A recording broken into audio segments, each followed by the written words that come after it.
Um, I'd like to welcome everyone to the Democratic Environmental Caucus of Florida discussion on data centers in Florida.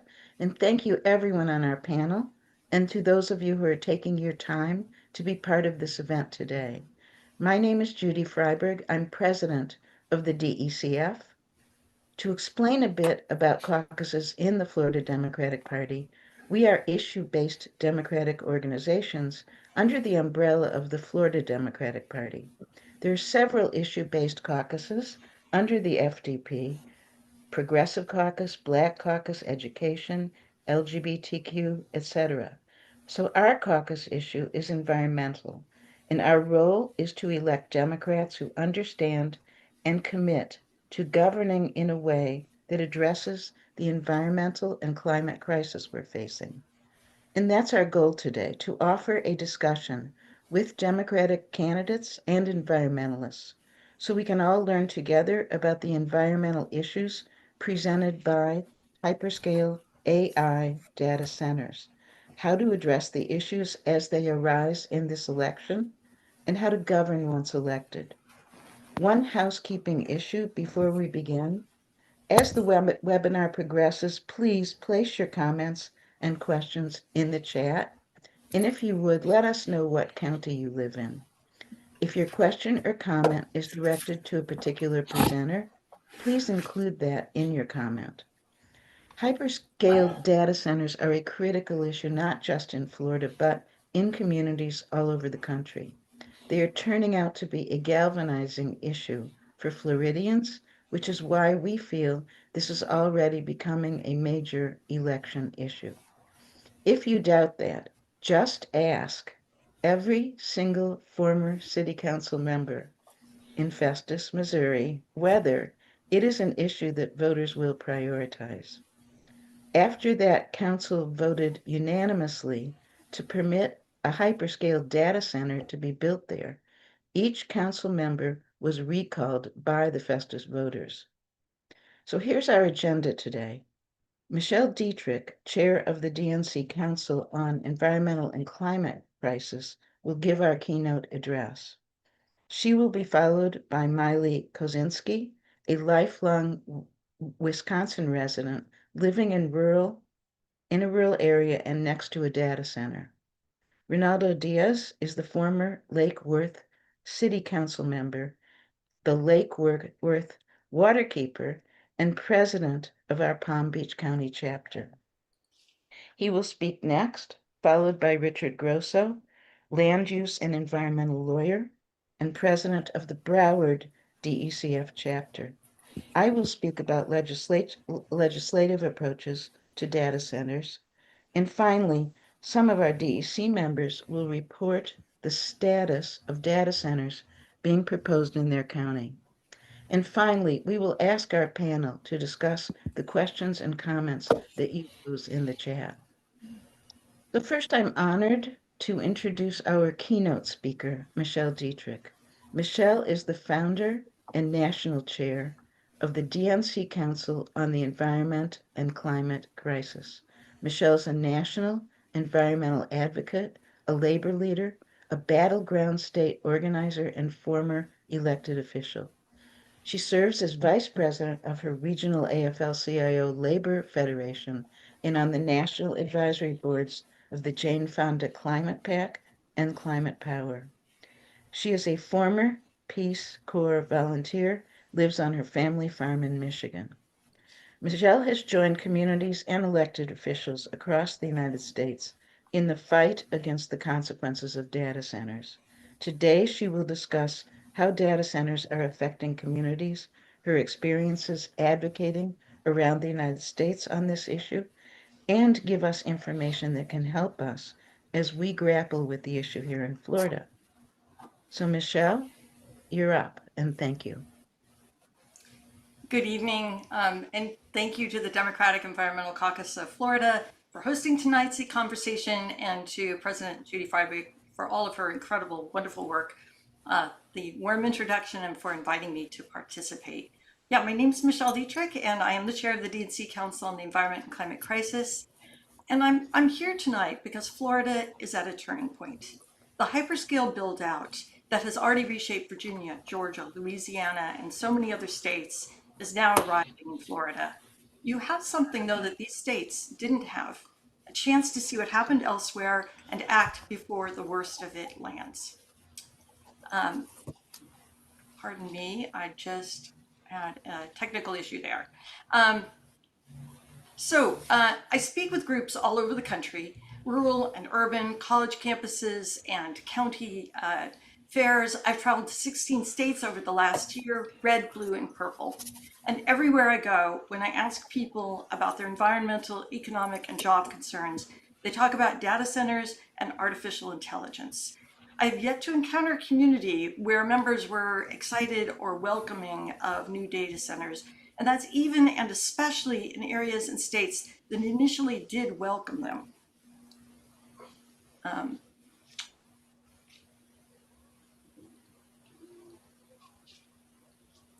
Um, so no hyperscale data center is operating in Florida yet, but that is about to change.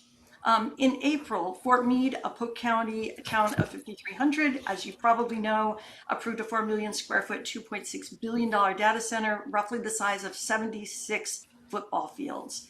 Hundreds of Polk County residents protested the project for months. 40 of the 41 who got to speak at the final hearing opposed it. The commission approved it unanimously anyway. Project Tango in Palm Beach is moving toward approval of a 3.7 million square foot campus near a brand new elementary school. And there's more.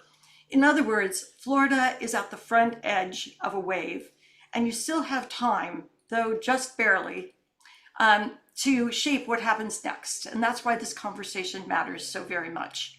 Hyperscale AI data centers pose serious harms to public services. They are threat multipliers to fragile infrastructure. Pardon me, my slide deck's being a little bit stubborn here, so there we go.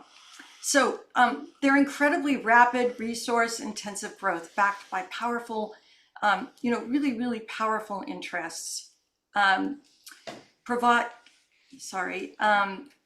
It exacerbates the already existing threats that you have to your water, to the electricity supply, to grid stability, to health, climate future, and national security.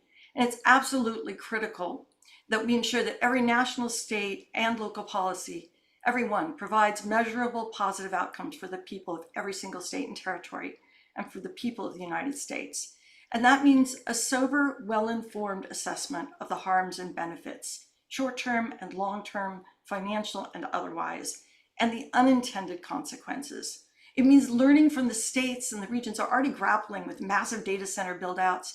It means building ironclad guardrails, real oversight, and significant penalties for violations. The policy and political landscape is changing rapidly. There are known challenges, and there are challenges that are only just beginning to be recognized.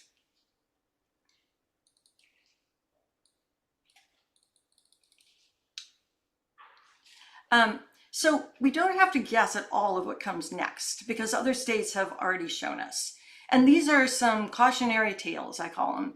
Georgia, Virginia, and Louisiana all initially welcomed data centers with tax exemptions, fast track approvals, and in Louisiana's case, 3 new methane natural gas power plants built specifically to serve a single meta facility.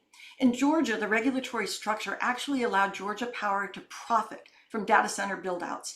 And in Virginia, a state right to construct law overrode local zoning. These states are now re-examining these decisions, and communities are pushing back hard. In Louisiana, the state acknowledges that its data center deal will cost tens of millions in lost tax revenue every year through 2059. And that's not a state that can afford to lose the tax revenue, if any of them can. In Virginia, the State Corporation Commission recently approved a $16 a month residential rate increase tied to grid upgrades needed for, you guessed it, data centers. And lawmakers are scrambling to shift more costs back onto the data center operators. In Georgia, 6 rate hikes between 2023 and 2025 added roughly $500 a year to the typical residential bill. And in November 2025, Democrats ousted 2 Republican incumbents on the Public Service Commission in statewide races fought largely on this issue. Those rate hikes were partially driven by the data center buildout. That was a watershed moment, and it tells you a lot you need to know about voter backlash, because this is the future that Florida is being sold. So water. This is where Florida's risk is extremely acute, and I'm glad that Ronaldo will be diving deep into this, forgive the metaphor, we'll be diving deep into this crucial issue in more detail later. But briefly as background for another issue I'm going to be talking about, a medium-sized data center, the kind built until recently, used a few 100,000 gallons of water every day. But a hyperscale data center, the kind being proposed and built now, is an altogether different beast. It can consume up to 5 million gallons of water a day, the equivalent of the daily water used by a city the size of Wellington. And roughly 80% of that water evaporates, poof, and is gone. Florida's aquifer, as you know, is uniquely vulnerable. And my understanding is that both of the places on this slide are under active threat from data center proposals. But we're seeing this all over the country. In Ohio and the Midwest, here where I live, farmers and data centers are at odds over the same aquifers. In the Southwest, hyperscalers are siting in some of the driest counties in America: Arizona, New Mexico, West Texas. And here's the kicker. Every gallon you save by switching to air cooling of a data center, which uses much less water, costs more in electricity, which in places like Florida means more gas, more emissions, more pressure on the grid. There is no free lunch. There is a growing and deeply under-discussed trade-off at the center of the artificial intelligence boom: the relationship between water and energy use in data centers. Increasingly, we hear data center developers touting these closed-loop cooling systems I just mentioned, which dramatically reduce on-site water consumption by recycling water and keeping it from evaporating instead of relying on evaporative cooling. Because they've got to keep all those servers, all those chips, they have to be kept cool. And it's true, these systems do reduce direct water use by 70 to 90%, but that framing obscures a larger reality. Closed-loop systems do not eliminate the water footprint of data centers. They simply shift much of it upstream to the power grid. Generating electricity requires enormous amounts of water, particularly at gas-fired and nuclear power plants, which depend, as you know, heavily on water for cooling. And that means a hyperscale data center drawing power from a fossil fuel-heavy grid may indirectly consume millions of gallons of water before a single drop ever even reaches a server rack. That's why I used the iceberg visual metaphor there. In some cases, a data center using reclaimed water on site can still be responsible for more total freshwater consumption through electricity generation than a facility using the traditional evaporative methods. It's just being used elsewhere, out of public view, and from the communities, not where you see it in the communities where the data center itself is located. That is why policymakers cannot afford to treat water use and energy use as separate conversations. They are fundamentally the same problem. A true accounting of the environmental impact of AI and data infrastructure must include both the direct water used at the facility and the hidden water embedded in the electricity powering it. So, Florida bills are already climbing fast for energy and electricity. The average Florida Power and Light customer paid $101 a month in 2021. By January 2026, that bill will be nearly $137. That's a 45 on average. That's a 45% increase in 5 years, nearly double the rate of inflation. In November, the DeSantis-appointed Public Service Commission unanimously approved another FPL rate hike, which you know better than I do. Believe me, we're experiencing some of the same issues here in Michigan. It was what consumer advocates called the largest rate hike in US history, not for Florida, for the country, adding $6.9 billion to customer bills over 4 years. And hyperscale data centers haven't even really arrived yet in Florida. 73% of Florida's electricity comes from natural gas, and it makes Florida uniquely exposed because data centers are driving an unprecedented surge in gas demand nationwide. Trump's war of choice is spiking natural gas prices further.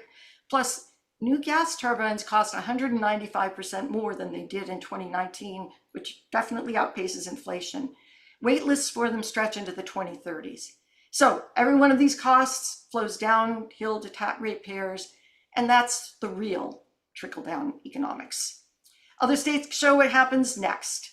And we've already talked about the rate hikes that we've seen in some of those states. And nationally, on the regional grid that powers 67 million Americans, electricity prices have hit the legal ceiling 3 years in a row because data centers are sucking up everything available. So, air pollution. Data centers run on grid power, but they also run on diesel. Banks of backup generators that are tested monthly and run during outages, and sometimes at other times. I'll get to that in just a second. A single proposed data center campus in Maryland plans to deploy 168 diesel generators. These aren't the little generators sometimes people put at their houses because of hurricanes or storms or power outages. These are big industrial beasts. That's enough backup power to run a small city, fueled by some of the dirtiest energy sources available. These generators can emit 200 to 600 times more nitrogen oxides than comparable natural gas plants, releasing pollution linked to asthma attacks, heart disease, respiratory illness in elders. And the public health consequences are already becoming clear. Communities located within a mile of EPA-regulated data centers experience higher levels of diesel, particulate matter, and nitrogen dioxide than surrounding areas. And a brand new analysis by Virginia Commonwealth University and the University of Washington, literally reported out today, found that the 10,500 diesel generators attached to Virginia data centers, even when operated less than an hour per week on average, create the same public health impact as 5 big gas-fired power plants, enough to cause 14,000 asthma attacks episodes annually and cause at least 3 premature deaths each year. Florida already carries one of the heaviest asthma burdens in the nation, with about 1.6 million Floridians living with asthma.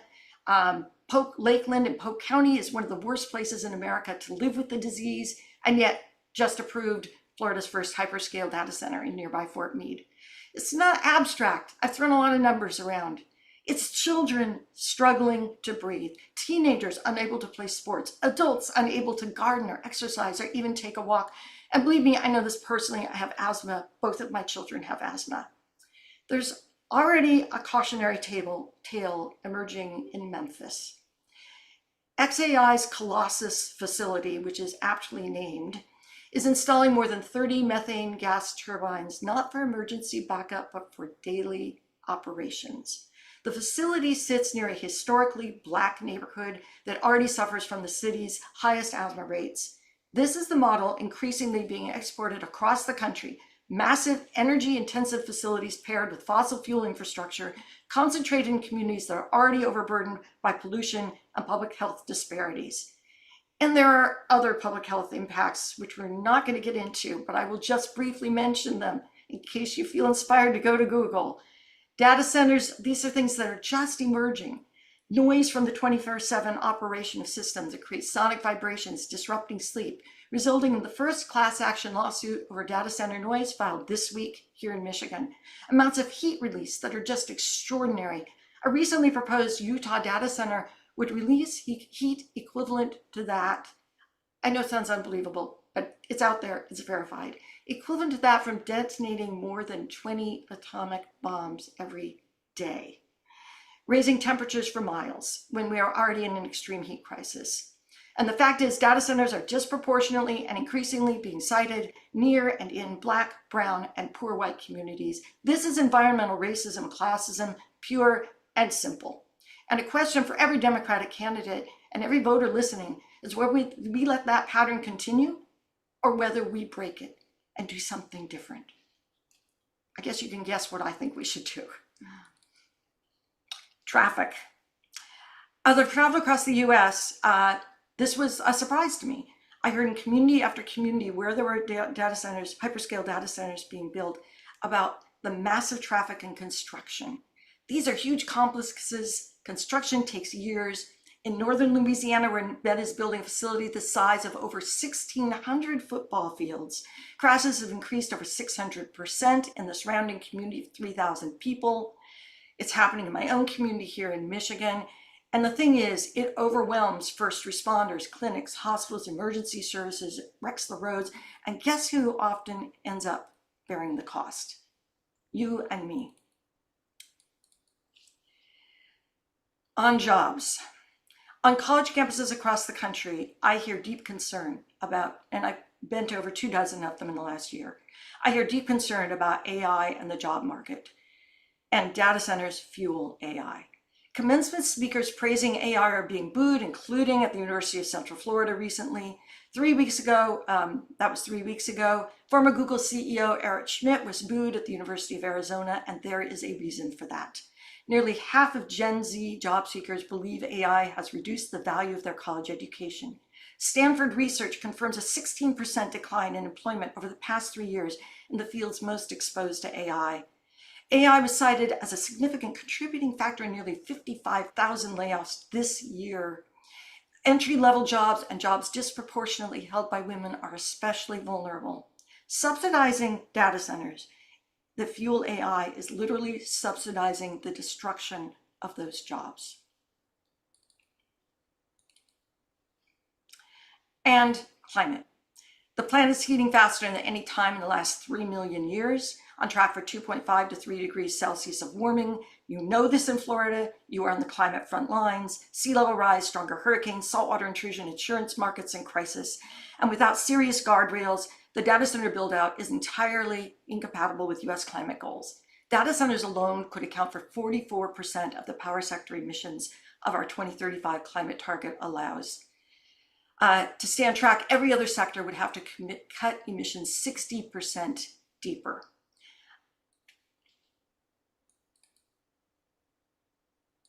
All right, last couple slides.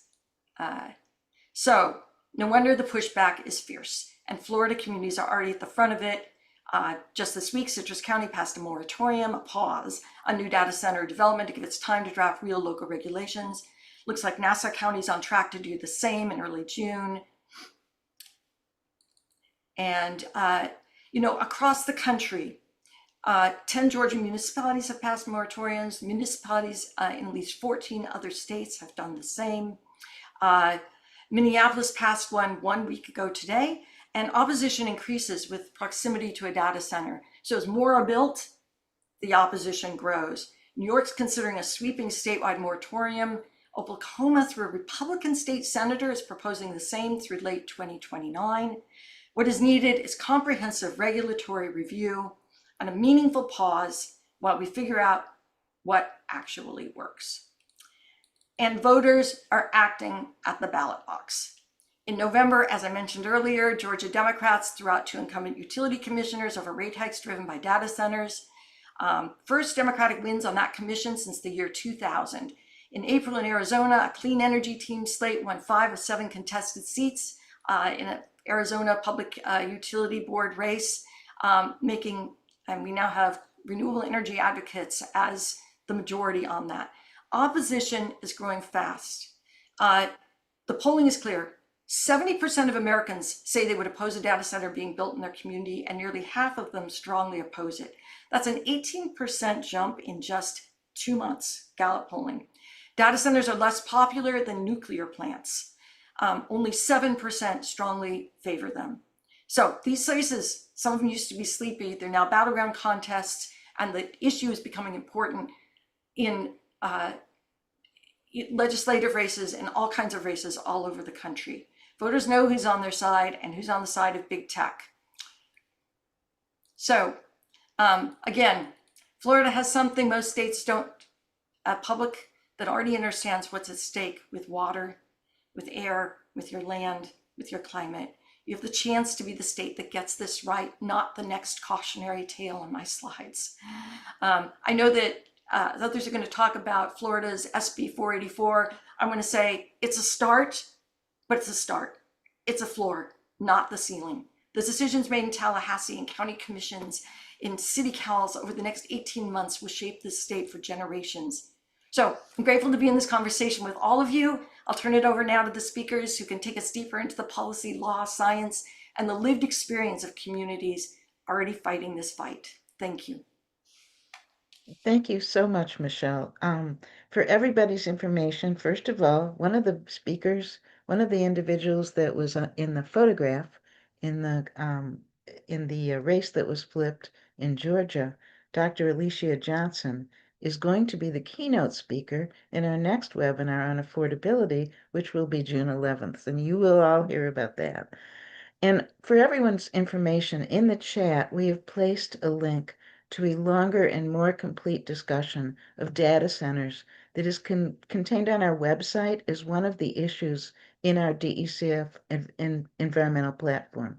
In addition, Michelle has authored a very complete and well-researched and resourced document titled Data Center Briefing. A link to that document is also contained in our environmental platform narrative on data centers, and we hope that our candidates will review both of these documents. And now I'm very pleased to introduce our next speaker, Miley Kozinski. She is a lifelong Wisconsin resident, an educator, and rural landowner.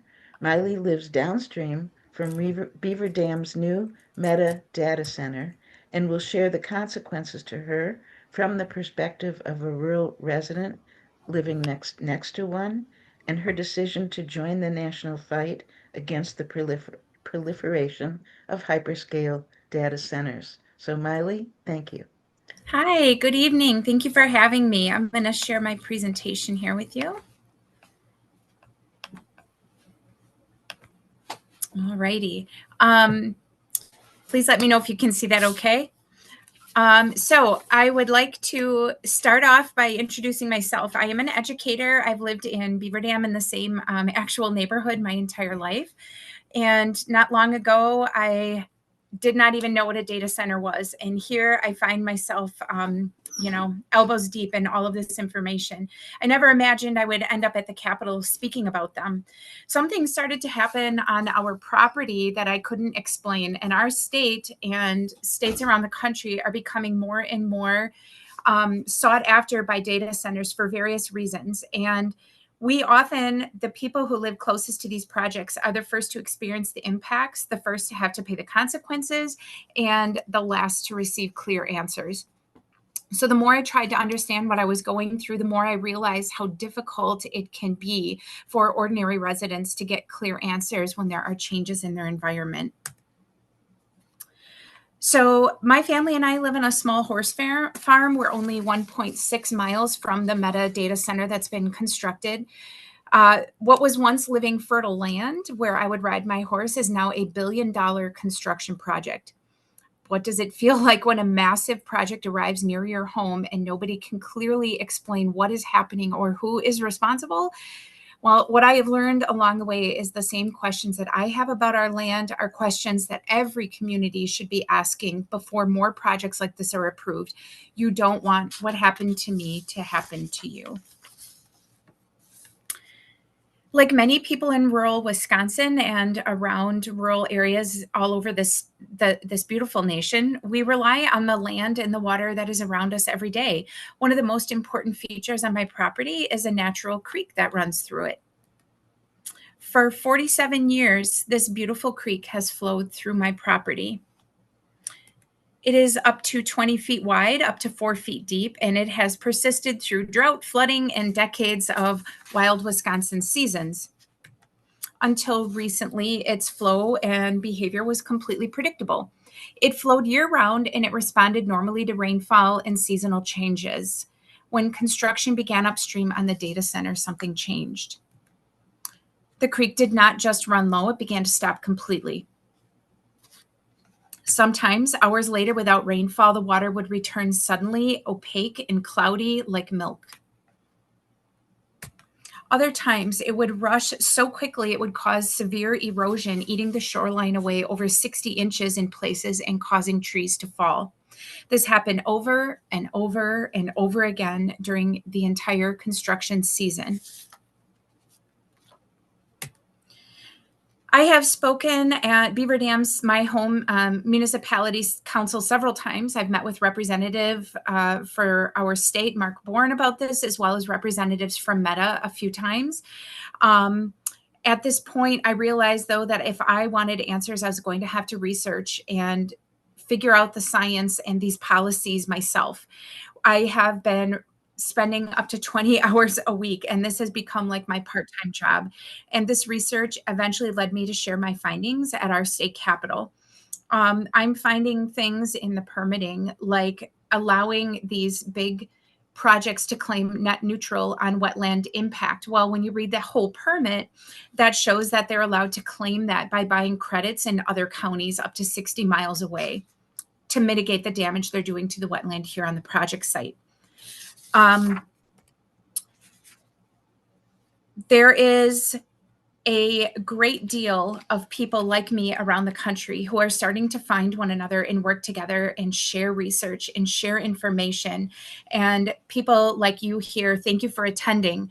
This is the first step in you also becoming part of this really special group of people who know what they want from their community, for their community, and for people around them.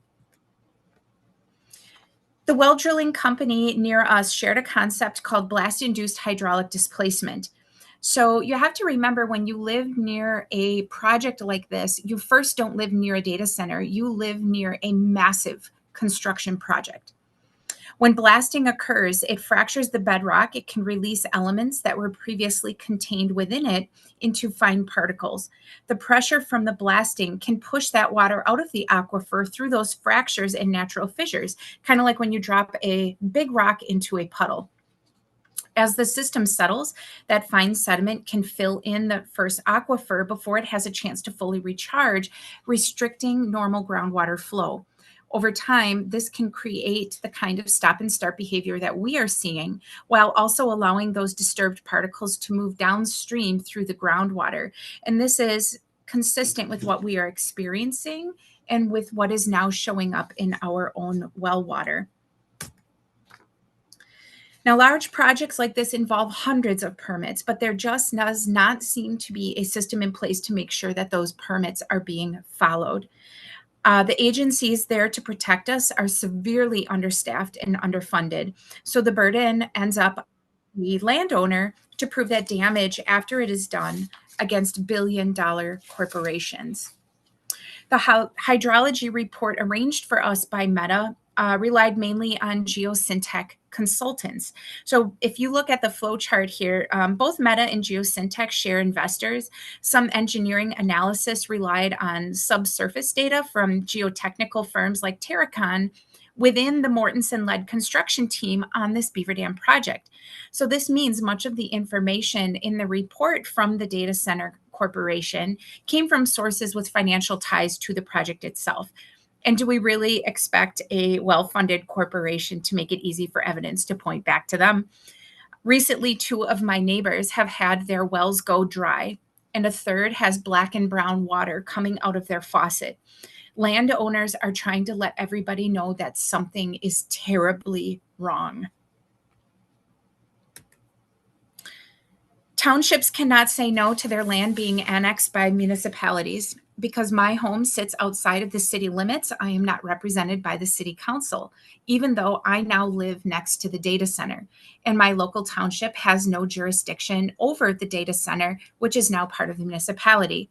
So I would like you to consider the following. Would you want a project like this built next to your home? Development decisions affect communities for decades. We deserve transparency, careful study, and honest conversation before these decisions are being made. My front yard, this beautiful lawn right here on the screen, was covered in white construction dust all last summer, a mile and a half down the road from the project. There are times when I am driving past the project to get back home where I have to pull over because I can't see the front hood of my car. It is completely covered in a dust cloud. These decisions need to be carefully considered before they are made. The data center is not even up and running yet. And if this can happen before a facility is even operational, it raises serious questions about protections that exist for us at all. It is not just about one creek. It is about how communities handle projects that are changing our landscape faster than our system is prepared to understand it. People living closest to these projects don't even get a vote in these decisions, but people in the municipalities do, people like you. I've done everything that I can to understand what is happening on my land and to bring that information forward. I even spoke at the DNR board yesterday for our state at our Capitol.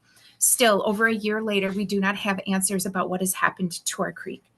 Communities deserve to know what questions to ask before decisions are being made. We have a role in protecting the places that we call home. Please protect yourselves ahead of time. Encourage people in your community to test your water now so that you have pre and post assessment data. Record your water pressure and document everything as baseline data. I can no longer drink my water.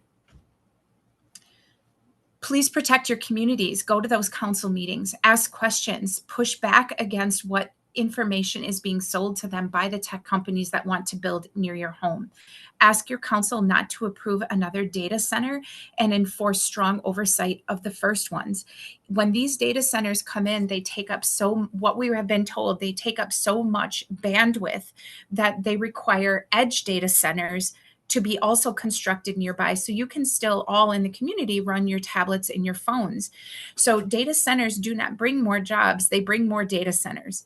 And that was not told to our community when the first one was approved. So now that we have a first one up and running, they told our city council they can't even continue running without these edge data centers being approved nearby. And they are being approved nearby because people leave. They don't want to live next to a data center. Now you have another empty few lots where they can fill that in. The water lines, the utility lines have already been run out there. So it's the perfect buyer to put up another data center right next to the ones that are being constructed. And the city is trapped because if the first one cannot run without the edge data centers, they have to approve the edge data centers also so that the first one was not a loss. Because these decisions that we are making today will shape us for decades, it is important that you become involved immediately and start speaking up now and do the best that you can to protect yourself and your community. Thank you. Thank you very, very much, Miley. And we really appreciate your coming in from Wisconsin and all your energy. Thank you. It's very meaningful to us. Um, our next speaker is Ronaldo Diaz, former Lake Worth Beach City Council member, Lake Worth Waterkeeper, and he's president of our Palm Beach County DECF chapter. Ronaldo? Thank you. Thank you for having me. My name is Ronaldo. I started Lake Worth Waterkeeper, which is a member of Waterkeeper Alliance, and it's a nonprofit that advocates for the Lake Worth Lagoon and its watershed. And that will be important for the rest of my presentation to keep in mind. But I was previously a city commissioner in Lake Worth Beach, which is east coast of Palm Beach County, if you're not familiar. But since then, I have my day job. I also work doing business development at a environmental engineering and science firm where we tackle a significant amount of Everglades restoration and that type of stormwater management work, which is also an important thing to keep note. But I am here as president of the Palm Beach County DECF, and I really want to kind of segue into my presentation from the previous two speakers who did a really good job of highlighting the impacts that these things can and have proven themselves to bring.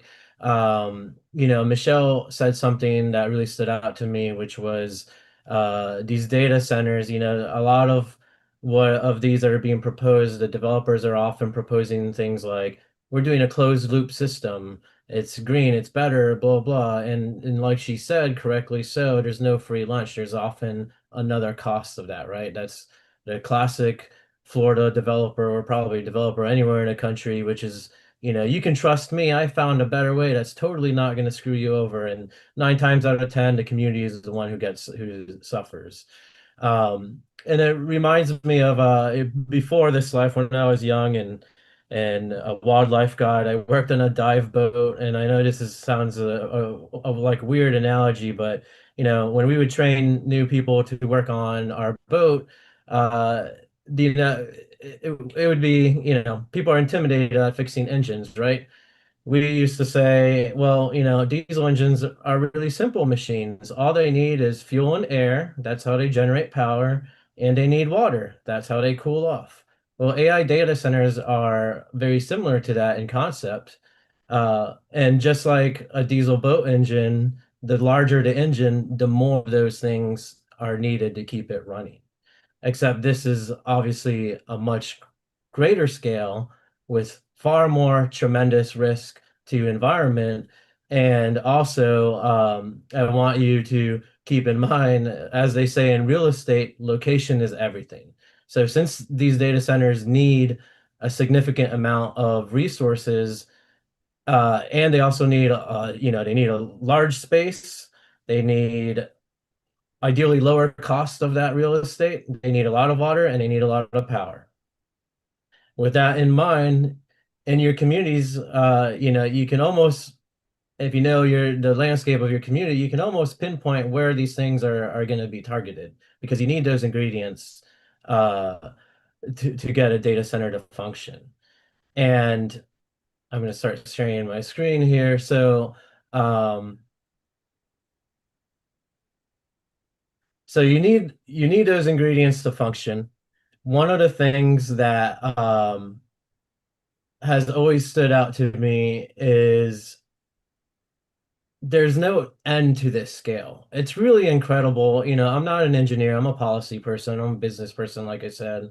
And you always think you're gonna meet like, oh, there's surely like a limit to how much electricity a single building is gonna need. And that bar is just being pushed significantly by these projects. And I want to focus on one project, not because I think personally it's probably the riskiest and the worst one proposed because I'll get into that later. But it's because it's what I know best, right? It's Palm Beach County's watershed. But like I said, when we go through this, think about your areas, your communities. There's probably something very similar to what I'm going to describe in your own community throughout Florida. Like Michelle said, water is everything in Florida. It's almost everywhere. It's almost available, but it is a finite resource. We learned that the hard way through water management. So Project Tango, what is Project Tango? It is a massive data center that is proposed in Palm Beach County, kind of smack in the middle point of Palm Beach County, which is about where it transitions from being a suburban, urban area to more rural area. Again, remember, they need space, so they're looking at those rural areas for space. Um, and where this is located is at a critical juncture of the Lake Worth Lagoon watershed, which is the northern estuary of the Everglades. It is also at a critical juncture for the greater Everglades ecosystem. Probably the worst location, there isn't a space in any community for a hyperscale data center, but if you chose the worst location based on water alone, this is probably that location that they could have picked in the entire state, and I'll get into why. And so the community first really gained traction in learning about this back in December when there was a meeting by the county to entertain a master plan amendment, which would have increased the size of the square footage of the building and a modification of the property. And that was when people were like, wait a minute, what is this thing? This thing is huge. It's probably a data center. Here's the thing to keep in mind, especially as I see the comments from other communities, this process, this quasi-judicial process started before that. It probably started with innocuous zoning changes, with little real estate transactions. What are we going to do with this property? Now it served its purpose, things like that, things that probably several years ago when the county commission voted on it, they're like, oh yeah, okay, that's probably not terrible. And it's really just snowballed from then. So you really have to be conscious about these in your community because even the most innocuous sounding zoning change could be the first of many steps that leads to one of these things.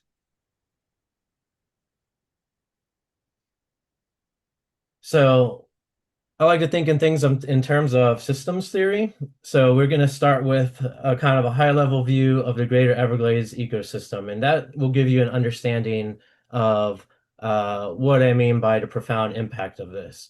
So what you have here is a map. It's basically South Florida Water Management District's map, and it's the greater Everglades ecosystem. It starts up north, almost in Orlando, in the Kissimmee River. It flows down to Lake Okeechobee. And then from there, it goes out to the northern estuaries, which is the Caloosahatchee River, the St. Lucie River, which leads to the Indian River Lagoon, or it can also go to the Lake Worth Lagoon that you see on the right side of that map. Ideally, we want to avoid that situation. What we really want to do is we want to get that water to be as clean as possible, and we get it sent down to that WCA line where you see that kind of brownish color, and it steps down from 1, 2, and 3, and then eventually into Everglades National Park and Big Cypress National Preserve. Because there's an obstacle to Everglades agriculture area, which used to be also the Everglades, but now it's a massive and yet, very important agriculture area, but that has changed how we managed water, and it has created a significant challenge to the Lake Worth Lagoon. So here's a closer look of the Lake Worth Lagoon, and you obviously have some really important points. Lake Okeechobee, number one, is Pahokee Marina. I want you to keep that in mind for a photo I have later. And the options are that water that came up from Kissimmee River into Lake Okeechobee. It goes down the L8 and the L10 canal predominantly, and where those three arrows meet, it has a choice. In ideal conditions, like I said, it goes south to the refuge, and that's the first step of sending water to the Southern Everglades in the national park. But in order to do that, there needs to be some really good water quality standards met. In fact, the two triangle areas that you see on top of the refuge, those are what we call stormwater treatment areas. All those are constructed wetlands that are designed to take water, use those plants to clean it before it gets sent south. So that's the ideal situation. When you hear Everglades advocates say, clean the water, send it south, that's what we're talking about. Unfortunately, in some situations, when like several years ago, those STAs were under construction, or we have, or they're at capacity, like say, I don't want to use the H word, but during particular large storms that fill up all of our storage capacity, and we have nowhere to send this Lake Okeechobee water, it'll go down to C51 Canal into the Lake Worth Lagoon and then eventually out into the ocean. So another potential thing that also happens, so that M Canal is another canal that goes up and flows east, grassy waters. If you haven't been there in Palm Beach County, it's an absolutely beautiful wetland area. It's a preserve. West Palm Beach is very proud of it. It's as they should be. It's an incredible place, significantly under risk because of pollution from the M Canal. And that is a problem because shortly after Grassy Waters, number 7, I have labeled Clear Lake, is a small lake in downtown West Palm Beach. Well, that is important because that is the surface water source of drinking water for the city of West Palm Beach and their customers, which is about 400,000 people, West Palm Beach, some county residents, and the island of Palm Beach. So where is Project Tango being proposed? So like I pointed out, where those arrows are meeting, that's the critical juncture for the greater Everglades, the Lake Worth Lagoon, and Clear Lake, West Palm Beach's drinking water. So where Project Tango is being proposed is right there, right at the junction where this decision is made. And so, again, thinking in terms of a systems theory, this whole network, as the Water Management District is doing a good job, but their primary mission is to prevent us from being flooded. Because if you live south of Lake Okeechobee, more than likely you're supposed to be standing in 2 feet of water. But we have this system, we're living with it, we're working with it, we're doing the best we can. I think they're doing a pretty good job, but they need to meet those water quality standards in order to send that water south to Everglades National Park, which is the #1 priority of Everglades restoration work. Without it, the Everglades would literally die. It's so important that the state and federal government has spent billions of dollars in the largest and most complex human engineering restoration project in the history of the planet, which is Everglades restoration. And we're still doing it. We're doing it. It's happening. A little bit more detail of the project site. I'm gonna exit the full screen mode so I can use my mouse here. So hopefully you can see the mouse. So here's that junction. So here's the 1 canal, the L10. Here's the L8 canal going down. This is the C51 canal that goes east to the Lake Worth Lagoon. This triangle here, that's the stormwater treatment areas, and then this is the refuge. So the project Tango is being proposed on this property right here, this yellow square. This little white block here is a school. This is the Arden community. It's a residential community, and this is Acreage, Loxahatchee. It's a kind of a semi-rural. It is a rural community. It's a really, really unique place. Lion Country Safari, my kid's one of his favorite places to go. So what are we looking at here? Right here to the left of Project Tango is what we call a Corbett substation. That is an FPL, essentially a power plant. It's their source of electricity. These water bodies right here, obviously they're not natural, they're square.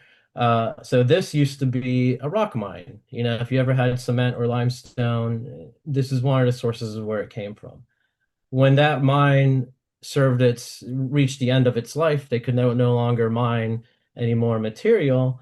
They decided to turn this into a reservoir project. So it's a big, deep pool of water, and an important one because its main mission is to take water from the watershed from the north, which if you go north from here is the Loxahatchee River, take it down and get it in here so that, you know, we're not discharging it in places where we don't want it to go.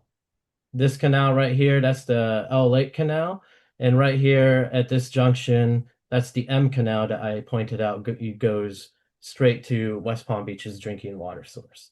So in terms of water management and where you can choose something, a location for a data center, this might be a good location according to the developer because they have electricity, they have water.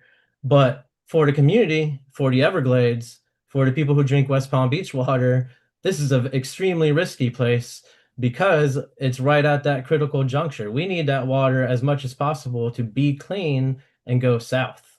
That's our goal. Send the water south. Clean it, send it south. That's the mantra, right? And so they promise, like Michelle pointed out, they promise things like closed loop cooling systems, which aren't always closed loop. Project Tango is maybe kind of unique or maybe not so like to other projects where we don't know any real details. They don't even really have a tenant to fill this data center they want to build. So in terms of like what specific technologies are going to be used, there's been a lot of talk, but there really hasn't been a lot of evidence. And unfortunately for them, like Miley pointed out, the previously constructed data centers across the country are not doing them any favors. They're proving to be detrimental to the community. And even if it was a closed cell system, think of like a nuclear power plant or like a boat engine where it'll have water closed within the system. That water needs to be cooled either, like Michelle pointed out, with something that uses an immense amount of electricity, which is going to use fossil fuels, or it'll be like something like a nuclear power plant where it'll use environmental water and what we call a heat exchanger to cool it off. And if you ever see around a nuclear power plant, you know, those cooling canals can be absolutely massive. Obviously, that's not a fair comparison because those plants are going through so much more power. So back to the full slide. So what's the concern here? Ronaldo, if I I can, had two more slides. we have a few other speakers, and it's so if you could sort of wrap it up, please. Yes, I have, two more slides to finish up. So what am I talking about in risk? If that water, that hot, still water, are one of our biggest concerns or environmental risks in Lake Okeechobee and throughout our system is this what you're looking at right here. It's cyanobacteria. This is Pahokee marina. You can tell the water on the inside is still. It was a hot summer. And this stuff is extremely toxic. Some of the most toxic substances in the world are created by this bacteria.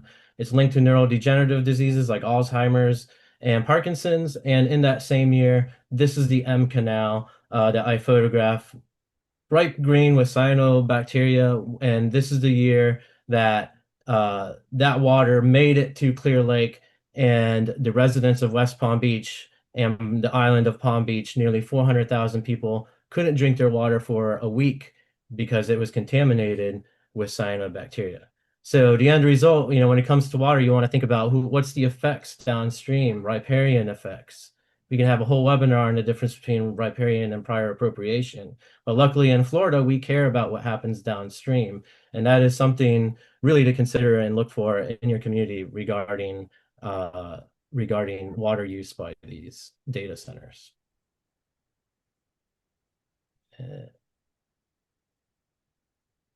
And then that's it for me. I'm trying to stop sharing, but thank you. Thank you very much, Ronaldo. And now I'm going to turn this over to Richard Grosso. Richard's the president of the Richard Grosso Law Firm in Plantation, Florida, a widely recognized lawyer and environmental advocate, 38 years of experience as a public interest litigator, appellate lawyer, advocate, and counselor in the areas of federal and Florida environmental law, land use, constitutional law, property rights, and related government and administrative law. And Richard's also the president of our Broward County chapter of the Environmental Caucus. Richard, thank you. Hi, good evening, everybody. So looking at the data center issue from a statewide perspective, in a land use comprehensive planning perspective, the first important thing to acknowledge is that just the size, the amount of land that these things need means they're going to be competing with environmentally sensitive areas, major ecosystems like Ronaldo just talked about, rural lands, forests, rivers. They ideally want to be as far away from population centers as they can. That's where you're going to get the big chunks of land that they require. And they are looking at Florida. They perceive Florida to have a lot of undeveloped land. They perceive Florida to have a lot of water available for them. But those of us who've worked these issues for decades knows we already have massive land scarcity. There's not enough land for farmers to keep farming. There's not enough land for ecosystems to keep functioning as they need to function. There's not enough land for rural lifestyles to be maintained. And that's where these folks are going. That's creating all these, pressure points, these flash points. And you also are looking at them going near, they don't want to be near wealthy communities that have power. They want to be near communities that don't have political power. So, the problem that we face, big picture in Florida, is that after years of Republican domination of the governor's office and our laws, we have very weakened citizen recourse in terms of ability to challenge development approvals. We've got laws that have weakened local government's ability to say no to development in rural lands. We have this Harris Private Property Rights Act that any applicant who's being threatened with a denial waves it around in front of local governments. I'm going to sue you, and I've got billions of dollars of profit wrapped up in this. You're going to be liable for all of that, and those are major threats. We've got Senate Bill 180 from 2025 that prohibited local governments from improving their development standards. We've got a pervasive ethic now of slap suits. People who get up and they talk oppose developments, they're getting sued for libel, for slander. They're getting sued for intentional interference with contractual relationships. And the legislature has done nothing to curb these things and to ensure the ability of citizens to stand up. That's a huge, obvious problem for opponents.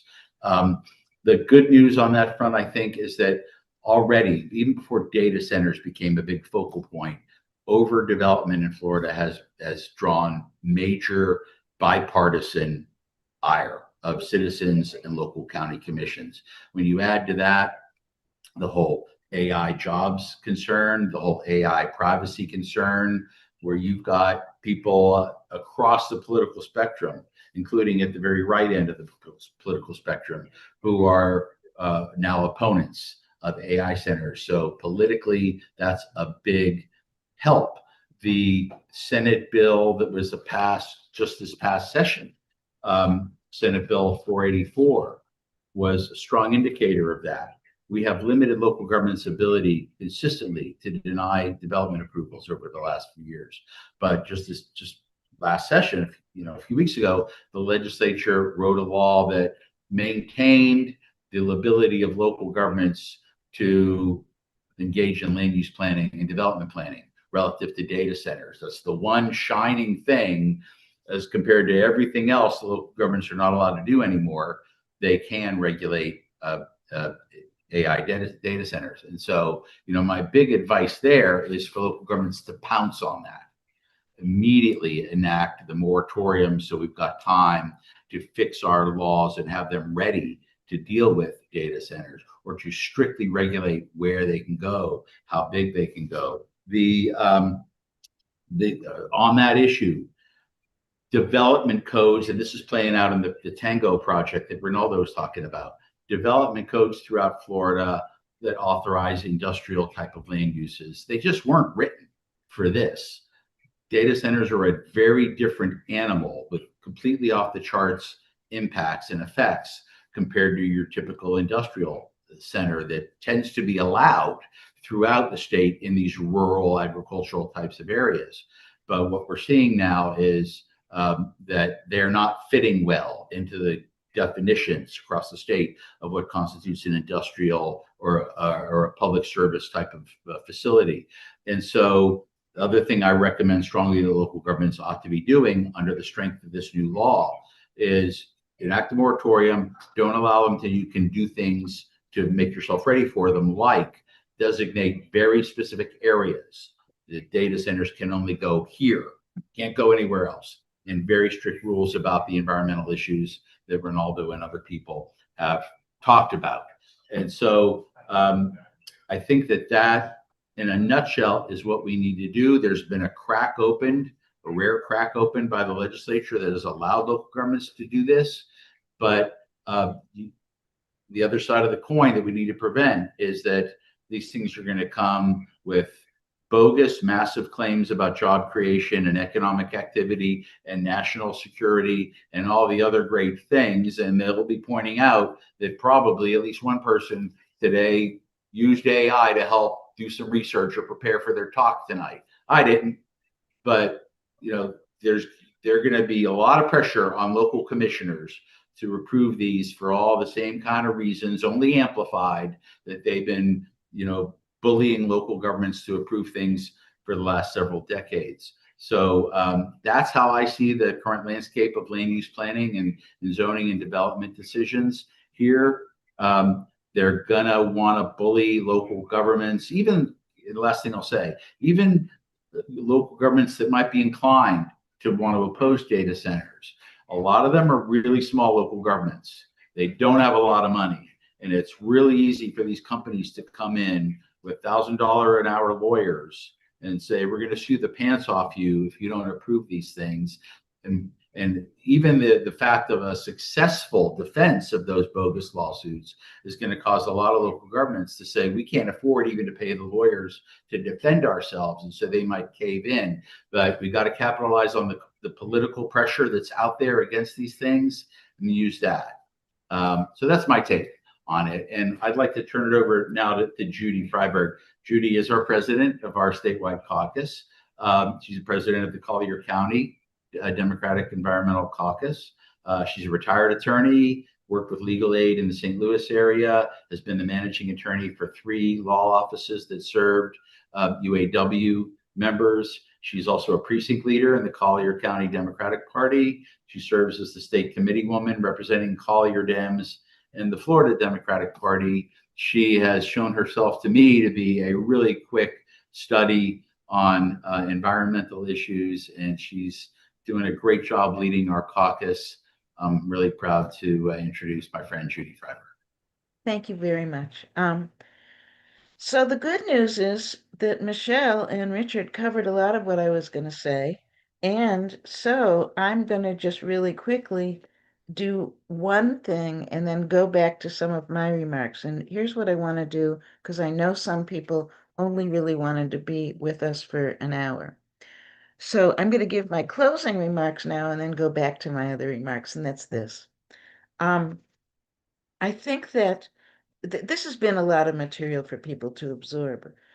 We're learning how complicated environmental policy is, and it's one of the reasons it's so easy for these data centers and these developers of data centers and the real estate developers and the other bad actors basically that are ruining our environment to pull the wool over our eyes. A lot of people that are in our state legislators can't be expected to be experts on this. So we thought it, that we really want to create a number of webinars so that we can explain to our candidates what the issues are and how it plays out. So one of the things Richard talked about, for example, that SB 484, which is the data center bill that just passed, there are a lot of items in that bill that are missed and they're critical. Michelle mentioned it. The if you go to our website, you will see what it is, but a basic thing is a lot of our counties are going to agree to take on debt for these as these things are being built.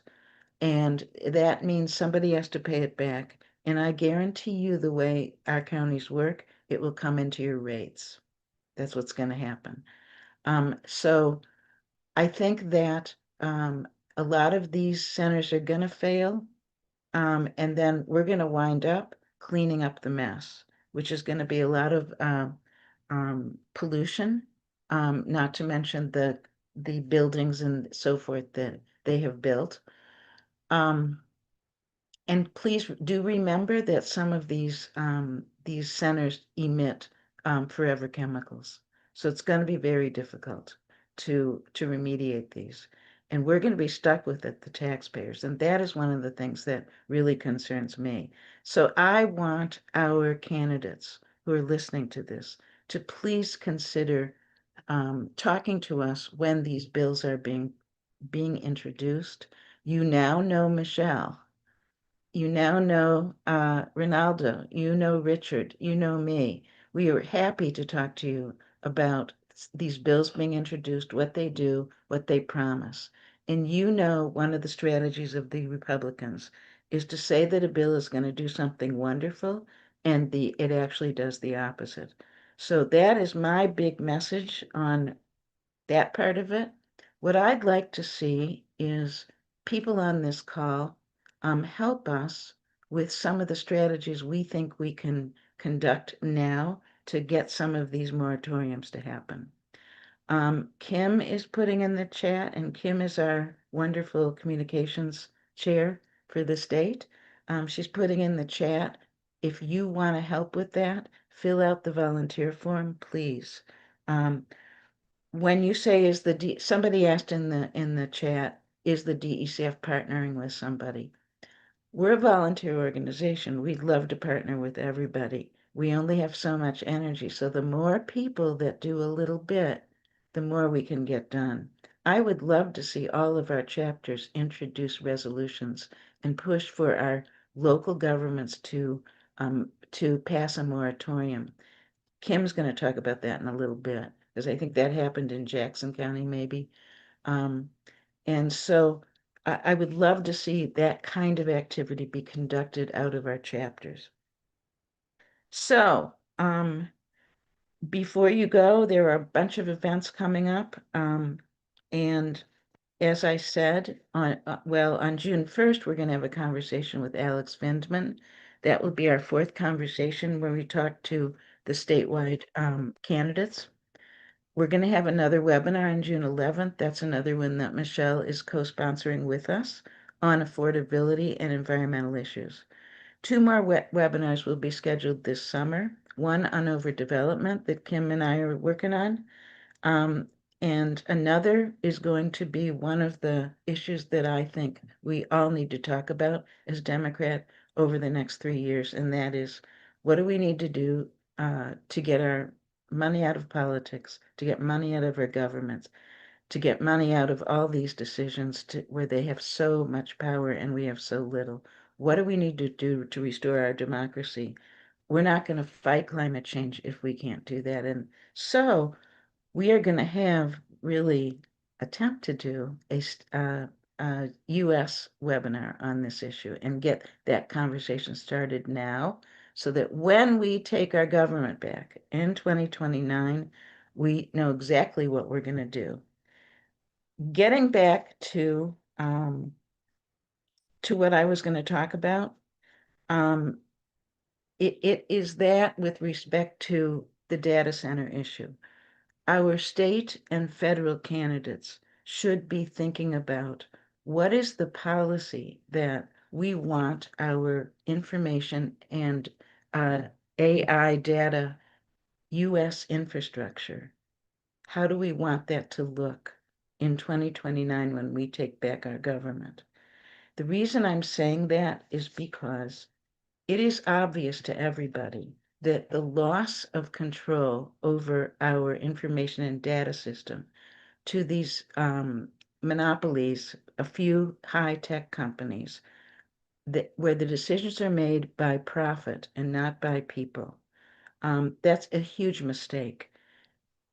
In part, I am saying that we need to start to pull us into a system where we are nationalizing this information so that we have a national policy, that we have citizen control over this instead of corporate for-profit control over this.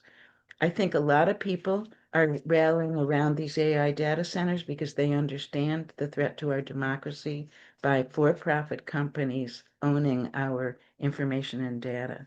So that is my personal belief, and it's something that I will be pushing, and as a point of privilege being president of the caucus. And so now what I'd like to do is ask the people that are here from the various counties where these things are being proposed to talk just a little bit about the status in those counties. And let me start out with Ashley in Polk County. Ashley is the secretary of our chapter in Polk County. Yes, thank you. I didn't put together a slideshow for anybody, but I just wanted to chat about there are currently 3 hyperscale data centers kind of in the works. The one that, of course, people are most familiar with, and Michelle, of course, already mentioned this, is the Fort Meade Data Center campus. So this one, of course, Fort Meade is a small-ish, relatively rural community, about 5,300 people, like Michelle said, and this thing is going to be absolutely massive. It's a $2.6 billion facility. It is supposedly going to be about 4.4 million square feet in size, and it is going to have a power demand of 1.2 gigawatts. So that's roughly the equivalent of, say, the energy usage of Orlando. So a significant increase for that area. So this one is being developed by Stonebridge, which is a Maryland-based company. It operates in Florida under the entity of Bowler Places LLC. It is being proposed, or I guess the slated location is 1,300 acres of former phosphate mining land. Right now, that is being used as kind of, it's an urban suburban mix. And so there is residential homes in the near vicinity. I think the closest house to this location is about half-mile away. The project, if it goes through, is slated to come online in 2026. And so that's kind of where it's pending right now. So as was already mentioned, it was unanimously approved by Fort Meade's commissioners, despite really pretty unanimous outcry against that. The commissioners defended their position and their approval of that by saying, you know, there's going to be an economic benefit there. The naysayers, of course, say that really there isn't going to be much benefit, because essentially what those commissioners did is they approved this 20-year contract with kind of this rezoning, as well as a 10-year property tax break. And so that's where people are saying there's really not going to be any sort of immediate benefit to the community. Now, of course, the outcry was what we've all touched on this evening. They're worried primarily about that energy usage and the water usage. And so, of course, I've already mentioned the slated energy usage there. As far as the water is concerned, the initial proposal was for 150,000 gallons per day. That was apparently revised before it went into that approval. The company agreed to a closed loop cooling system, and now they're saying that they can use 50,000 gallons of water a day. Fort Meade has said they will reserve that 50,000 gallons of water. But again, even with that, there's been kind of some pushback. A notable statement was put out by the Florida Commerce Secretary saying that this is essentially, they misrepresented that information to the commissioners and that it just really wasn't feasible, or it wasn't really based in what we see in the real world. So with that approval coming from the commissioners right now, kind of the go-ahead for the project is pending on the Southwest Florida Water District. So a facility with this type of water usage needs that special permit. And so far, Stonebridge or Bowler Places hasn't applied for that permit. So definitely kind of in this holding pattern right now.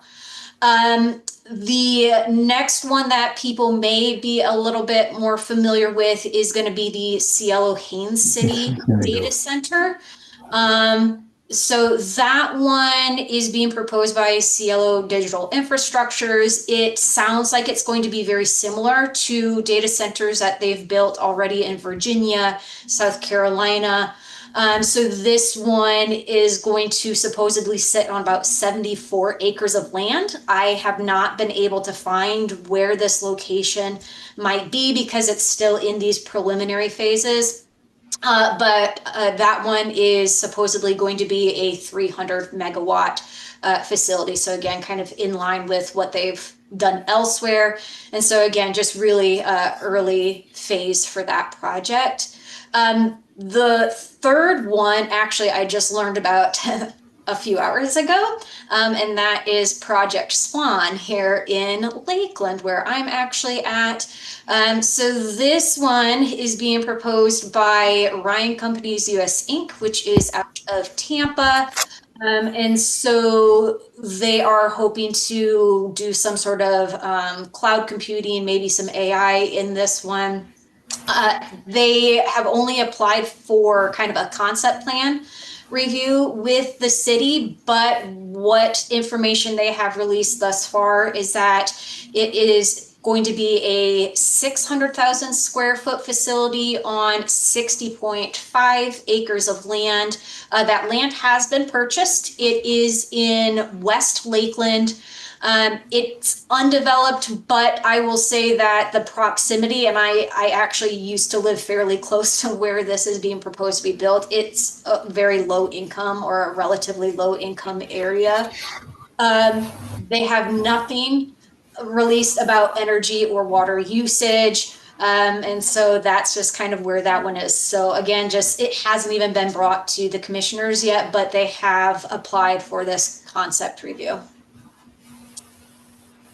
Okay, well, got a lot going on there. There are people having questions in the chat. I think if people sign up to volunteer for something, we can probably have a subsequent meeting with everybody that is willing to organize something around the state. So do that if you want to do that. I'm seeing candidates who want to talk about it, and I think that we should be doing that. I'd like to now ask Stephen Mahoney. He's in Martin County, and there certainly is a data center proposed there. So, Stephen, Yes. Can you hear me okay? you can, yes. Good. Data center development in Martin County is currently centered on two primary initiatives in the village of Indiantown. This is a small, relatively small town, semi-rural agricultural area they have picked, I believe, because they thought the land would be relatively available. The first one is known as the Silver Fox 606 project. It's a proposed 2.2 million square foot hyperscale AI data center was planned to be at 13820 Silver Fox Road. Possibly, though, because of either public pressure or because of the denial of a consumptive use permit by the South Florida Water Management District, the developer has withdrawn the project application as of late April 26, and the development there is on hold. The second one is in a slightly different situation. This is on possibly on a piece of land, FP&L, Florida Power and Light, master plan. The Indian town officials have approved the master site plan and rezoning agreement of roughly 5,700 acres of FP&L owned land annexed into the village. FP&L has had this land for years. The village council established a framework to allow the possibility of a data center development on the site, which would replace the prior zoning that could have permitted residential construction.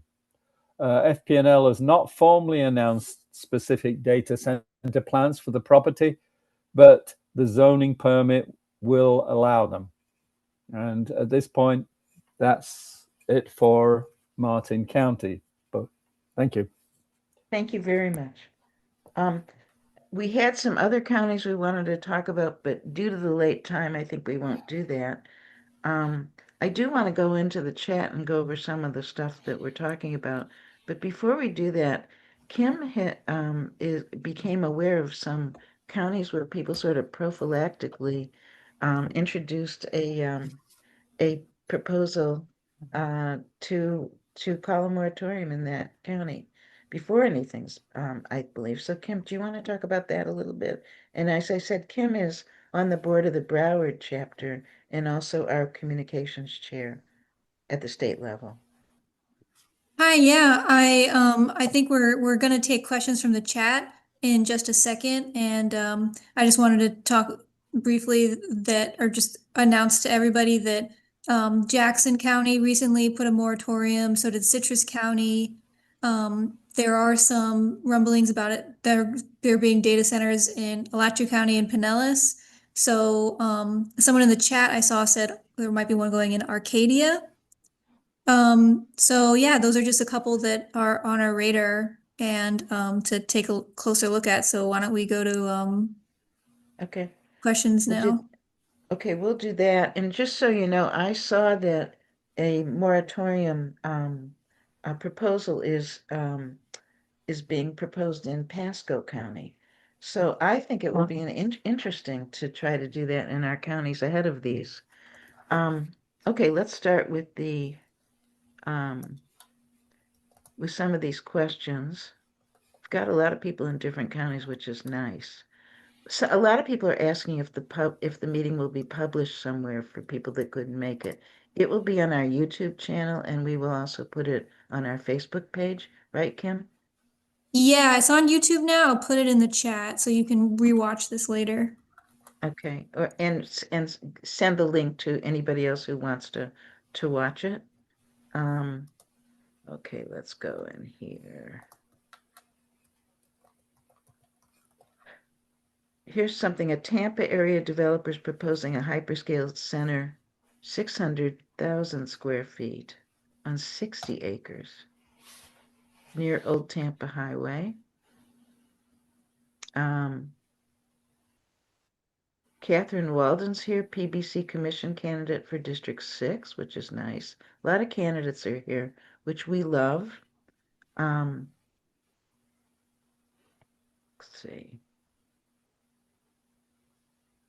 Judy, are you looking in the Q&A section? No, but I should. I'll go there. Okay, let's start there.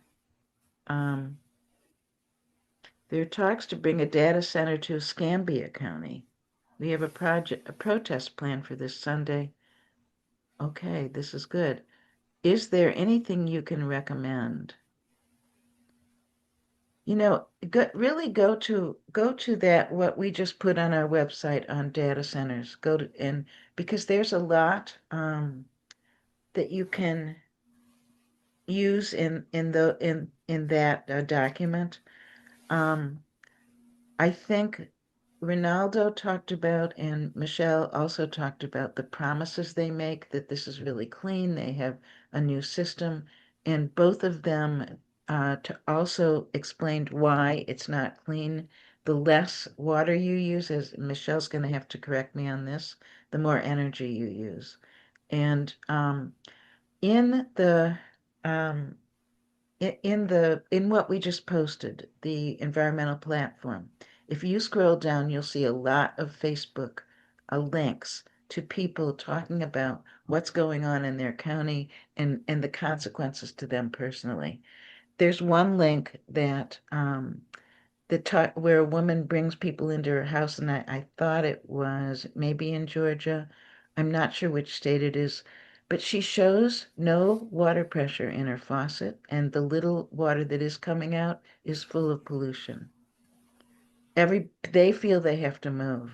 They feel it's ruined their ability to live there.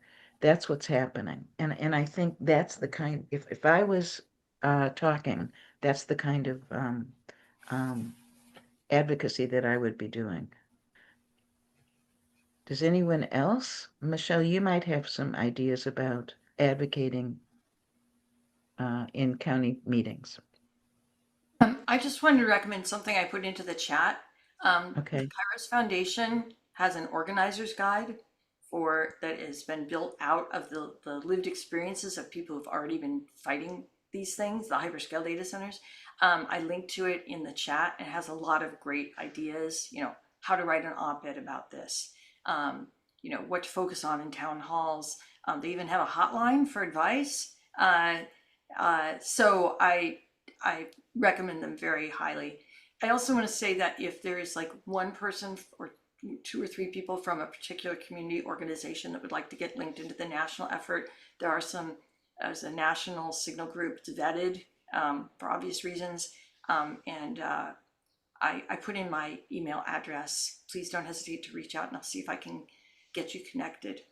Then they can't take everyone because there are so many tens of thousands of people fighting on this, but Thank you. Here's one. I'm in Pasco County. My local government is about as corrupt as it gets. I'm going to support a moratorium at our next commissioner meeting, but I do not have any faith in them listening, much like Polk County. What are things we can do when the local government inevitably tells us to kick rocks? Only 10% of my county turned out at the last election because no one knew it was happening. So they're not afraid of being voted out. Well, welcome to my world. I'm in Collier County.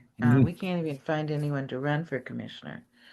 I think it's an interesting dilemma in our red counties here in Florida. What's also interesting is that if you click on all those Facebook posts there's maybe 10 of them that I posted in our on our website. There's MAGA people that are there protesting. People are furious. People are furious about overdevelopment here. It doesn't matter what you think about Trump. They're furious. Most people are furious because they understand how corrupt government is. That is one of the reasons I want candidates to come to this type of forum, because I think people are angry. They understand what corruption is and why it's happening. They're seeing it happen. It's a huge opportunity for good Democratic candidates to message on the stuff that is hitting people personally. Overdevelopment, affordability, and affordability mostly around homeownership or being able to live in a rental area. Transportation is a fortune. And I think that this issue, the data center issue, it hits us because of the control over our information. It's a gut level thing, and I think that's one of the reasons people are so upset. It is an opportunity for us to engage with people who've been sucked into this is my opinion, and I'm going on too long. I'm sorry, but I am begging our candidates to get out there and talk.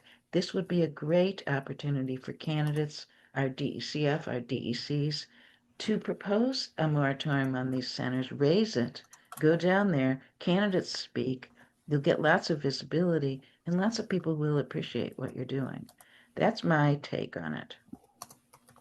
Anybody else want to talk about that? Raise your hand in this panel. I also Yeah. just wanted to point out that I posted a video on our social media accounts where a Huh. candidate was speaking at Jackson County, and it's gone viral. So if you're a candidate that wants to talk on an issue that voters care about, this would definitely be one. It seems like people really are appreciating that post a lot. Here's another one. Jane says, I don't understand why, especially here in Florida, that no alternative energy sources are being used. A combination of wind and solar could produce mass quantities of energy, etc. Well, you know how we have a don't say gay law? Well, we also have a don't say climate change law, literally here. What that means is that we're not allowed to factor in climate change in our policy, literally. So one of the reasons we are going to do the webinar topics that we're going to do is because instead of talking about climate change, we're going to talk about the effects of it on people's lives, because we think that's a way that a candidate can start to relate to people. But that's why we have with Project 2025, the testing ground was here in Florida. In my opinion, I've heard a lot of people say that. Let's see. But yes, that's a really good question. Kim, what am I missing? Any question I'm missing here? My Zoom is glitching out, and I can only see your image. So I'm sorry, I'm Oh, not able to. okay. Judy, this is Yes. Julia. I think Miley might have some things that she wanted to chime in on. Oh, good. Miley, yes. Hi, thanks. So I wanted to share just a couple of things that we have found to be really successful in our area. I'm a blue dot in a very red area, but there's a lot of people in our group working together, and we just made the vow that we're not going to go there with politics. There's a lot of people in there I have nothing else in common with, and we've just agreed not to bring it up, and it has been really, really powerful. And there's a lot of people who have switched sides. There are candidates who are running against well-established Republican representatives who've been, they've had nobody even running against them for years. It's just not even worth it. They're going to win. And there are people in our group who are very red, who are going to be voting for these Democratic candidates. We've found something that we can agree on, and the more the research comes out, there's just nothing that they can argue with. And they have a lot of experience with the DNR. These people, they like to hunt, they want to be outside and do these things in the environment, and they want it to stay there. And they know, like, what we're dealing with our water. Like, the wardens come out, they take samples of water. It's such a fragmented system, so nobody's talking to each other. Every time we make a report, you're calling 7 to 8 different departments within the DNR. Nobody knows what the other one knows, and they have dealt with this in the past. And so we found this sort of thing where we're kind of like, we're all in it together, and we start doing open records requests, and we're finding things. Like, we know when data centers are coming to communities because we've been able to communicate with each other around the state. This whole thing, calling them Project Tango or whatever, ours is Project Wave. Whenever you see these permits being out of Delaware. So Delaware allows these corporations to permit under an anonymous LLC. So they make up this name, They get all the permitting done so that by the time it's pushed through at the municipality, it's too late for you to fight it because you don't know it's coming. So now that we know that, we can start helping share information with each other, and it's been really powerful. Thank you. One of the things that I started was a Red Blue for Green group in Collier because it's so red. And it had to do with nonpartisan city elections and some of the issues that were going on there. So many of the Republicans are so alienated from their party. They see the corruption. They don't want to come into a Democratic Party where they're lectured to about how to think.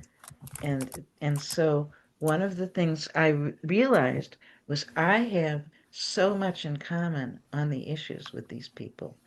And the divisiveness in this country and all the labeling that we do, and some of that labeling we do inside of our party to each other, that is something that I think we need to figure out different ways to talk to people who may have voted in ways we didn't like, or maybe don't agree with us on certain things. But this is a core issue for people. And if we find the core issues and where we can agree, they're relieved. And a candidate who really relates on those core issues, they're relieved. And a lot of my friends now are supporting Democratic candidates who are still Republicans. Judy, another question in the chat from Drew Hemphill. Yeah. It says, I have a question from Palm Beach County. Our commissioners are telling us that they have to vote to approve because they already approved light industrial. What do you suggest? I know a little bit about that. Here? Yeah, I know a little bit about that. Yeah. I think that is very wrong. They approved a light industrial facility that was very different than what is currently on the table now. So I think I've looked at that, and I think that claim is wrong. I think they're looking for an excuse that doesn't hold up. I don't understand why Yeah. Judy, I can add Miley to has that. some thoughts on that as well. Yeah, I just want to share, this has been the current next step with our group here in Wisconsin, is we've been putting together a framework to reach out to different municipalities, townships, villages, whatever. One of the key problems we have here in Wisconsin is zoning. Many townships and villages have county zoning. So you're either county zoning, self-zoning, or you're unzoned, which is really dangerous. And then your townships might have to adopt village powers. So at the county level, my township is county zoning, which is what approved the data center. There's only a certain few things that you can do to prevent them from rezoning agricultural land to light industrial. And one of those things has to be showing that, improving that it's detrimental to people's health. Well, when we went to that board meeting, I was at the county board meeting when we tried to fight that rezoning. We had proof of water well contamination and air pollution and dust pollution, all this stuff. And they simply said, yeah, but it's not even built yet. So these were there's quarries nearby. So they're looking at it and we're saying, like, here's what's already, like, right next door, 20 feet from the project, like, here's what's already happening. This is going to add to it. And they said, yeah, but it's not built yet. And the problem is when those corporations say, oh, you're concerned about wells running dry, you're concerned about air pollution, here's our plan to mitigate that. The county cannot say no at that point. But again, just because it's permitted doesn't mean the damage isn't happening, and doesn't mean there's no one, that there's anybody that can check that those permits are being followed. So one of the things we've seen some states doing around the country are starting to create a new zoning label specifically for data centers. Like, there's light industrial and then there's data center. And that we are hoping is going to be a little more effective. And we're hoping to reach out to more legislators to push that forward. But at the time being, like, it's sort of a rubber stamp in the process. Once it goes to the county, at least here in Wisconsin, once it goes to the county, they're going to approve it. Ohio did something similar where the county denied zoning and the data center corporation sued the county because they couldn't prove it was detrimental to people's health before it was being built, and they were allowed to build anyway. Okay, thank you very much. One of the centers, I think, and somebody said it, what was that the water district is not approving. And Stephen, did you say that? Yes, I believe I did. I'm not absolutely sure of that, but I know they would have had to get a consumptive use permit from One the of the water management district. one of the things, and I have this question for Richard. One of the things 484 did do was clarify and strengthen the ability of water districts to say no. And I'm wondering if there's a way for citizens to approach water districts in those areas. Well, certainly they're kind of unknowns to most people, but water management districts are hugely important bodies. They've got governing boards that are appointed by the governor, and they make major decisions about water consumptive use permitting and wetland permitting. And there's 5 of them.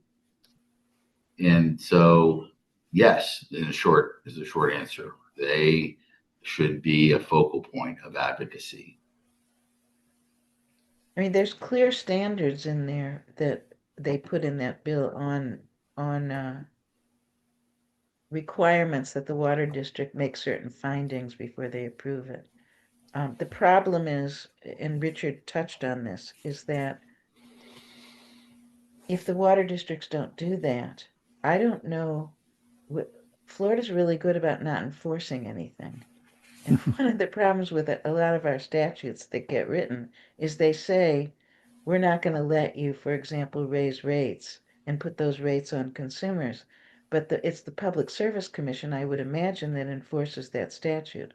The Public Service Commission is inhabited by a lot of people that are buddies with the FPL and Duke Energy and so forth. So, and a lot of their decisions are made behind closed doors.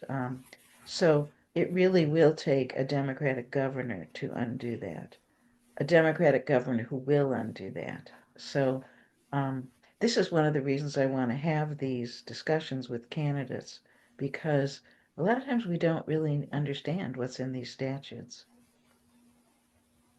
Yeah, I want to amplify Judy's point about the Public Service Commission. They are appointed by the governor, and the current Public Service Commission has shown itself repeatedly to be unable or unwilling to do anything but say yes to what the regulated utilities want. And I think that Democratic governor would have a decidedly different approach to the PSC appointments, and Yeah. they're way more important than I think a lot of people understand. And a Democratic attorney general, don't you think? Very much so. I think people aren't also particularly well versed in the power that the attorney general has over environmental issues. I mean, the current attorney general is investigating climate advocacy groups. Okay, that tells you everything about the difference between that person and the person who seems to be the front runner for the Democratic nominee and who our nomination and who our caucus has endorsed, Jose Javier Rodriguez. He won't be investigating climate advocacy groups. He will be supporting their work. Yeah, and JJR, we call him, is one of the first people this year that we endorsed in his race, and we do endorse candidates. One of the things we will be doing starting in the middle of June is starting our endorsement proceedings after qualification period. And that is one of the reasons we do want candidates to come to these, so they'll understand when they get the endorsement questionnaire or they sit down with us what the answers are to the questions. Other questions that I'm missing, Julia? Help me. There's a lot of variety in comments, concern about the moratorium, that it's too late for a moratorium in the South Florida Water Management District. Kathy asked if heat is considered a pollutant. Actually, yeah, I think it is. Because there's a lot of heat, isn't it, that's emitted by these. I believe it is. Yes. Here's one. How do I get this type of discussion on topics for any of the community organizations who are involved in this issue? And I would encourage you to reach out to the DECF. Oh, please do contact me. Contact any of us here. Go on our website, join us. It's $10 a year to join our state caucus, and in most of the caucuses it's $15 a year to join your caucus there. As I said, fill out the form and volunteer with us.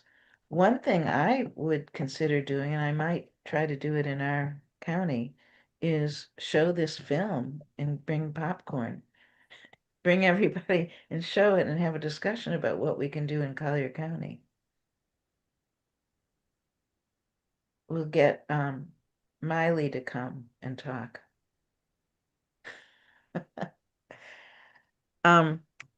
Okay, this has been really good.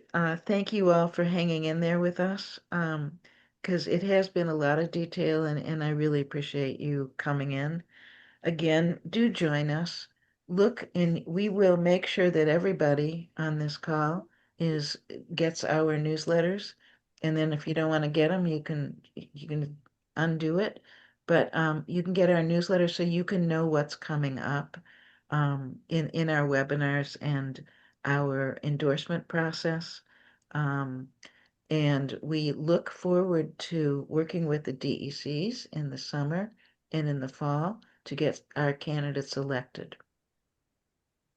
So thank you all and see you all soon.